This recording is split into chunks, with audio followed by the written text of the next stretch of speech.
Bienvenue sur cette série consacrée à Napoléon Bonaparte. Dans cet épisode, nous retournerons aux origines de celui qui allait devenir empereur. Bien qu'il soit né dans une famille modeste en Corse, Napoléon a gravi les échelons grâce à son génie militaire et son ambition sans limite. Qui était ce jeune Corse que personne ne voyait un jour diriger la France ? Quel obstacle a-t-il surmonté et comment ses expériences de jeunesse ont-elles façonné l'homme qu'il est devenu ?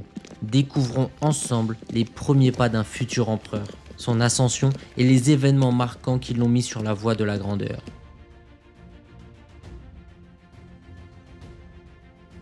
Napoléon voit le jour en 1769 à Ajaccio, en Corse. Cette île, récemment intégrée à la France après avoir été cédée par la République de Gênes, est marquée par une forte identité et une résistance face aux nouveaux arrivants.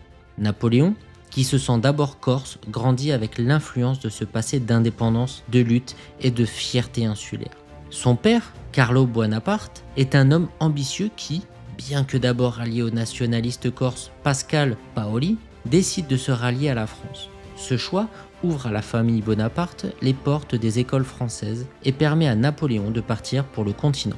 Laetitia, la mère de Napoléon, joue un rôle fondamental dans sa jeunesse. On dit qu'elle incarnait la discipline et la persévérance. Quand Napoléon raconte son enfance, il se rappelle les moments où sa mère prenait soin de chaque enfant, même en période de crise financière.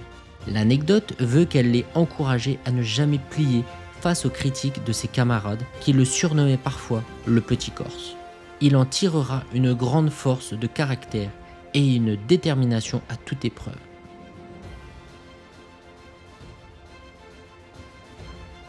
À seulement 9 ans, Napoléon quitte la Corse pour intégrer l'école militaire de Brienne en France. Ce n'est pas un simple voyage pour un jeune enfant.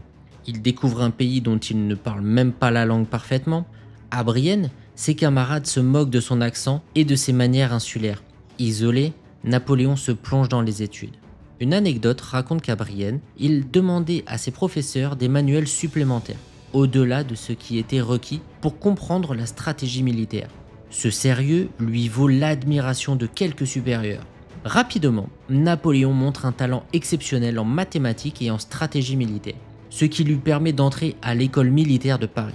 Dans cette école prestigieuse, Napoléon apprend l'art de la guerre dans ses détails techniques, notamment en artillerie, une discipline qu'il maîtrisera et qui sera clé dans ses victoires.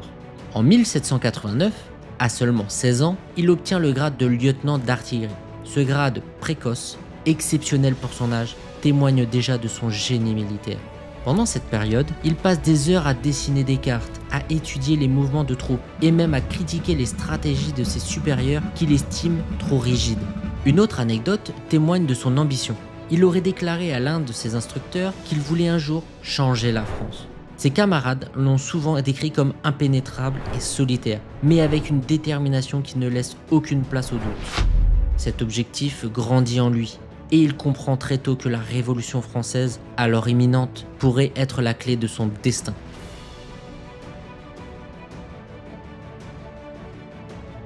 En 1789, la Révolution éclate et Napoléon est propulsé dans une France en pleine effervescence. Les postes militaires, autrefois réservés à l'aristocratie, s'ouvrent aux talents.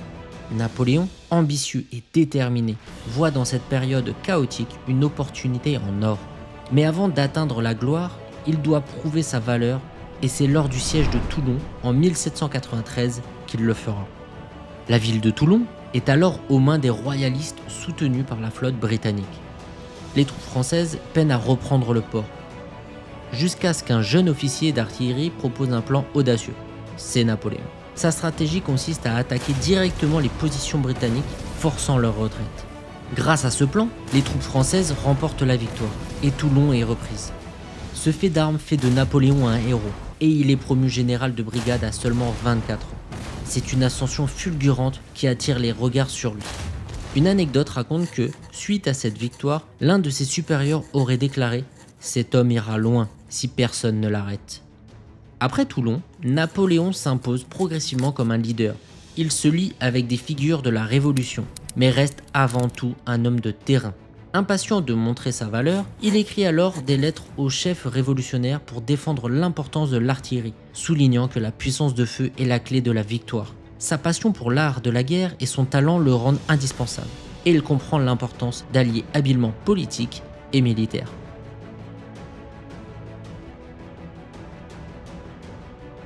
À partir de là, Napoléon est un homme incontournable. Ses campagnes et ses victoires continuent d'affirmer son statut, mais c'est en 1799 qu'il fait un pas décisif vers le pouvoir politique. Après une expérience en Égypte, où il laisse sa marque malgré des revers militaires, il rentre en France en héros. Avec l'appui de certains politiques, il orchestre le coup d'État du 18 Brumaire, renversant le directoire et établissant le consulat.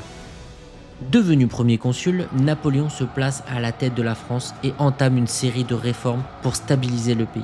Le peuple, lassé de la révolution et du chaos, le soutient. Il raconte à ses proches qu'il se voit comme un sauveur, prêt à reconstruire la France pour lui redonner son prestige. L'un de ses généraux aurait même dit « Il n'a pas seulement du génie, il a le destin en lui ». Son ambition est sans limite et il ne cache plus son rêve de grandeur, ni son désir de gouverner l'Europe. En quelques années, il devient non seulement un chef militaire, mais aussi un homme d'État dont l'influence s'étend au-delà des frontières françaises.